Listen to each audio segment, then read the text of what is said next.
La plupart des temps, je vois des gens se quereller sur les réseaux. Oh, celui-ci a déclaré ceci, celui-là a déclaré cela. Mes frères, j'ai juste un conseil à vous donner. Vous savez, chaque pasteur est libre de prêcher ce qui lui semble comme vérité dans son propre église. Et moi, je contredis, je défends aux frères de faire des lives sur les réseaux, justement pour contredire un certain pasteur parce qu'il a prêché quelque chose à son église. Moi, je défends cette idée-là. Je contredis cette idée-là.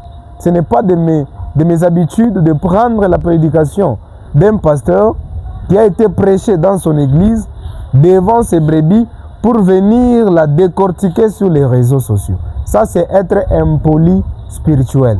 Oui, c'est moi qui vous l'ai dit. Et pour les frères qui viennent me demander des écritures pour aller contredire leur pasteur, mes frères, je vous décourage formellement.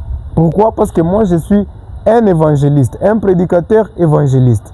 Je n'ai pas encore de brebis. Vous n'êtes pas mes brebis. Bien sûr, vous êtes mes frères en Christ, mais vous n'êtes pas mes brebis. Je n'ai pas votre charge sur moi.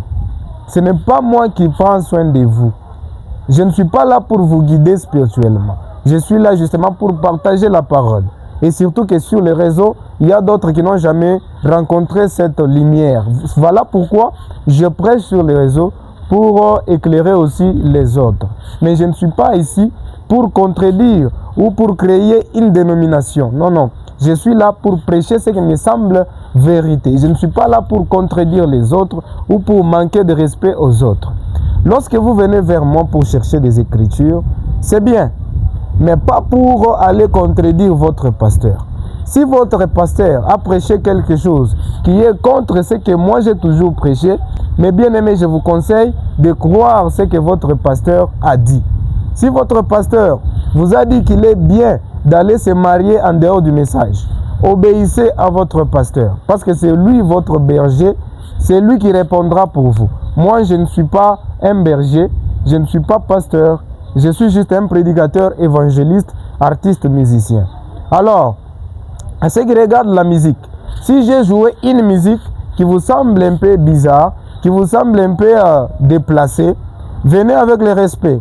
Parce que pour commencer, vous ne m'avez pas engagé pour être votre artiste. Ça, c'est de un. Excusez-moi les termes. Les deux, je ne chante pas que pour un groupe de gens. Non, non. Je chante d'une manière générale.